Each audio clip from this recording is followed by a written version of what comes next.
Hi hello friends, welcome back to my channel Sachu talk. This is your Ashwini. Friends, actually ನಾನು ಈ ವಿಡಿಯೋದಲ್ಲಿ ನಿಮಗೆ ಗಣೇಶನಿಗೆ ತುಳಸಿನ ಯಾಕೆ ಹಾಕೋದಿಲ್ಲ ಆ್ಯಂಡ್ ಗಣೇಶ ತುಳಸಿಗೆ ಏನಂತ ಶಾಪ ಕೊಟ್ಟಿದ್ದಾನೆ ಅನ್ನೋದು ಈ ವಿಡಿಯೋದಲ್ಲಿ ನಾನು ನಿಮಗೆ ತಿಳಿಸ್ಕೊಡ್ತೀನಿ. ಆ್ಯಕ್ಚುಲಿ ಎಲ್ಲರಿಗೂ ಗೊತ್ತೇ ಇದೆ, ನಾವು ಯಾವುದೇ ಒಂದು ಪೂಜೆ ಮಾಡಿದ್ರೂ ಪ್ರಥಮ ಪೂಜೆ ಅಂತ ಗಣೇಶನಿಗೆ ನಾವು ಪೂಜೆ ಮಾಡೋದು. ಆದರೆ ನಾವು ಗಣೇಶನಿಗೆ ಯಾಕೆ ತುಳಸಿನ ಅರ್ಪಿಸಬಾರ್ದು? ಹಿಂದೂಗಳಿಗೆ ತುಂಬ ಪವಿತ್ರವಾದದ್ದು ತುಳಸಿ. ಯಾಕೆಂದರೆ ಆಲ್ಮೋಸ್ಟ್ ಎಲ್ಲರ ಮನೆ ಹತ್ರನೂ ತುಳಸಿ ಗಿಡ ಇರುತ್ತೆ. ಸೊ ಎಲ್ಲರೂ ತುಳಸಿಗೆ ಪೂಜೆ ಮಾಡ್ತೀವಿ. ಬಟ್ ಆದರೆ ತುಳಸಿನ ಗಣೇಶನಿಗೆ ಯಾಕೆ ಅರ್ಪಿಸಬಾರ್ದು? ತುಳಸಿಯನ್ನು ಅತ್ಯಂತ ಪವಿತ್ರವಾದ ಸಸ್ಯ ಎಂದು ಪರಿಗಣಿಸಲಾಗಿದೆ ಆ್ಯಕ್ಚುಲಿ ಭಾರತದಲ್ಲಿ. ಕೈಲಾಸದಲ್ಲಿ ಶಿವ ಪಾರ್ವತಿಯವರು ತಮ್ಮ ಮಕ್ಕಳಿಗೆ ಮದುವೆ ಮಾಡಬೇಕೆಂದು ನಿರ್ಧರಿಸಿ ಗಣೇಶನನ್ನು ಮದುವೆ ವಿಚಾರ ಹೇಳೋದಕ್ಕೆ ಕರೆಸ್ತಾರೆ. ಅದಕ್ಕೆ ಗಣೇಶ ನನ್ನ ಸಂಸಾರ ಅನ್ನೋ ಬಂಧನದಲ್ಲಿ ಸಿಲುಕ್ಲಾರೆ ಅಂತ ಹೇಳ್ತಾನೆ. ಆಗ ಪಾರ್ವತಿ ದೇವಿ ಚಿಂತೆ ಮಾಡ್ತಾ ಇರ್ತಾರೆ. ಆಗ ಶಿವನು ಚಿಂತೆ ಮಾಡಬೇಡ, ಅವನು ಮದುವೆ ಮಾಡ್ಕೊಳ್ತಾನೆ ಎಂದು ಪಾರ್ವತಿ ದೇವಿಗೆ ಸಮಾಧಾನ ಮಾಡ್ತಾರೆ. ಒಂದು ದಿನ ಗಣೇಶ ಗಂಗಾ ನದಿಯ ದಡದಲ್ಲಿ ಧ್ಯಾನ ಮಾಡುತ್ತಾ ಕುಳಿತುಕೊಂಡಿರ್ತಾನೆ. ಆಗೊಂದು ಹುಡುಗಿ ತನಗಾಗಿ ವರನನ್ನು ಹುಡುಕುತ್ತಾ ಅಲ್ಲಿಗೆ ಬರುತ್ತಾಳೆ. ಧ್ಯಾನದಲ್ಲಿ ಕುಳಿತಿದ್ದ ಗಣೇಶನನ್ನು ನೋಡಿ ತಾನು ಮದುವೆಯಾದರೆ ಇವನನ್ನೇ ಆಗಬೇಕೆಂದ್ಕೊಳ್ತಾಳೆ. ಗಣೇಶ ಧ್ಯಾನ ಮಾಡ್ತಿದ್ರೆ ಗಣೇಶನ ಧ್ಯಾನಕ್ಕೆ ಭಂಗ ಮಾಡುತ್ತಾಳೆ. ಎಚ್ಚೆದ ಗಣೇಶ, ದೇವಿ ನೀನು ಯಾರು? ನನ್ನ ಧ್ಯಾನಕ್ಕೆ ಭಂಗ ಯಾಕೆ ಉಂಟು ಮಾಡಿದೆ ಅಂತ ಕೇಳ್ತಾರೆ. ಆಗ ಆ ಹುಡುಗಿ, ನನ್ನ ಹೆಸರು ತುಳಸಿ, ನನ್ನ ತಂದೆ ಧರ್ಮಧ್ವಜ, ತಾಯಿ ಮಾಧವಿ ಎಂದು ಹೇಳುತ್ತಾಳೆ. ಆಗ ಗಣೇಶ, ಹೌದಾ, ಆದರೆ ನೀನು ನನ್ನ ಧ್ಯಾನಕ್ಕೆ ಏಕೆ ಭಂಗ ಉಂಟು ಮಾಡಿದೆ ಅಂತ ಕೇಳಿದಾಗ, ನಾನು ಮದುವೆಗಾಗಿ ವರನನ್ನು ಹುಡುಕುತ್ತಾ ಬಂದೆ.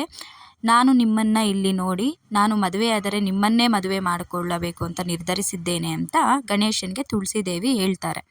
ಆಗ ಗಣೇಶ, ನಾನು ಮದುವೆ ಮಾಡಿಕೊಳ್ಳುವುದಿಲ್ಲ, ಏಕೆಂದರೆ ನನಗೆ ನನ್ನ ತಂದೆ ತಾಯಿಯೇ ಸರ್ವಸ್ವ.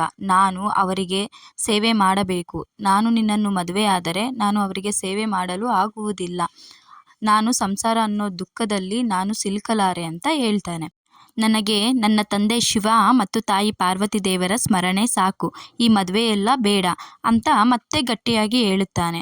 ಆಗ ಕೋಪಗೊಂಡ ತುಳಸಿ, ನಿನಗೆ ಇಷ್ಟವಿಲ್ಲದವರ ಜೊತೆ ಮದುವೆಯಾಗಲಿ, ಹತ್ತಿರದಲ್ಲೇ ನಿನ್ನ ಮನುಷ್ಯ ರೂಪ ಹೋಗಿ ಗಜರೂಪ ಬರಲಿ ಅಂತ ಶಪಿಸುತ್ತಾಳೆ. ಅದಕ್ಕೆ ವಿಘ್ನೇಶ್ವರ, ಯಾವ ತಪ್ಪು ಇಲ್ಲದೆ ಇದ್ರೂ ನನ್ನ ಶಪಿಸಿದ್ದೀಯಾ, ನೀನು ನನ್ನ ಪೂಜೆಗೆ ಕೆಲಸಕ್ಕೆ ಬರಲ್ಲ ಎಂದು ಶಪಿಸುತ್ತಾನೆ. ಬರೋ ಜನ್ಮದಲ್ಲಿ ನೀನು ಒಬ್ಬ ರಾಕ್ಷಸನ ಮಗಳಾಗಿ ಹುಟ್ಟುತ್ತೀಯ, ಹಾಗೆ ನೀನು ಒಬ್ಬ ರಾಕ್ಷಸನನ್ನು ಮದುವೆಯಾಗುತ್ತೀಯಾ ಅಂತ ಶಾಪವನ್ನು ನೀಡುತ್ತಾನೆ. ಆಗ ತನ್ನ ತಪ್ಪನ್ನು ತಿಳಿದುಕೊಂಡ ತುಳಸಿ ಗಣೇಶನ ಹತ್ತಿರ ಕ್ಷಮೆ ಕೇಳ್ತಾಳೆ.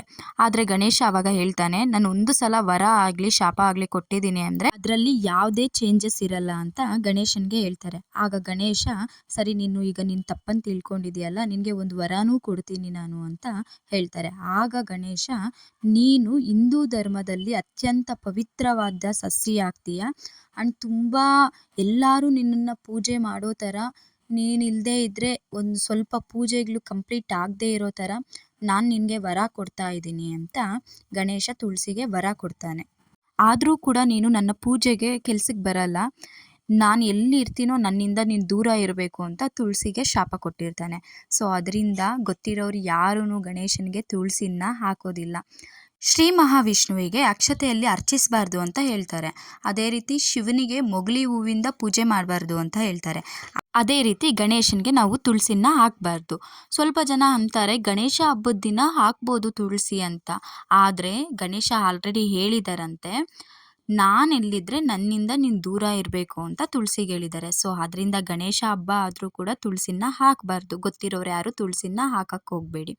ಆ್ಯಂಡ್ ತುಳಸಿ ಶಾಪದ ಪ್ರಕಾರ ಗಣೇಶನು ಮದುವೆ ಆಗ್ತಾರಂತೆ, ರಿದ್ದಿ ಮತ್ತು ಸಿದ್ಧಿ ಅಂತ. ಸೊ ರಿದ್ದಿ ಮತ್ತು ಸಿದ್ಧಿ ಅವರನ್ನು ಗಣೇಶ ಅವ್ರಿಗೆ ಇಷ್ಟ ಇಲ್ದಿದ್ರೂ ತುಳಸಿ ಶಾಪ ಕೊಟ್ಟಿರ್ತಾರಲ್ವ, ಸೊ ಅದರಿಂದ ಅವರಿಬ್ಬರನ್ನೂ ಮದುವೆ ಆಗ್ತಾರಂತೆ. ಆ್ಯಕ್ಚುಲಿ ನಾನು ಈ ವಿಷಯನ ತುಂಬ ಸರ್ಚ್ ಮಾಡಿ ಅದು ನಿಜಾನ ಸುಳ್ಳ ಅಂತ ತಿಳ್ಕೊಂಡು ಈ ವಿಡಿಯೋನ ಮಾಡಿದ್ದೀನಿ ಫ್ರೆಂಡ್ಸ್. ಈ ವಿಡಿಯೋ ನಿಮ್ಗೆ ಇಷ್ಟ ಆದರೆ ಲೈಕ್ ಮಾಡಿ, ಶೇರ್ ಮಾಡಿ, ಕಮೆಂಟ್ ಬಾಕ್ಸಲ್ಲಿ ಕಮೆಂಟ್ ಮಾಡಿ. ಅದೇ ರೀತಿ ಇನ್ನೂ ಯಾರು ನಮ್ಮ ಚಾನಲ್ನ ಸಬ್ಸ್ಕ್ರೈಬ್ ಮಾಡ್ಕೊಂಡಿಲ್ವೋ ಈಗಲೇ ಹೋಗಿ ನಮ್ಮ ಸಚ್ಚು ಟ್ಯಾಕ್ಸ್ನ ಸಬ್ಸ್ಕ್ರೈಬ್ ಮಾಡ್ಕೊಳ್ಳಿ. Thanks for watching friends.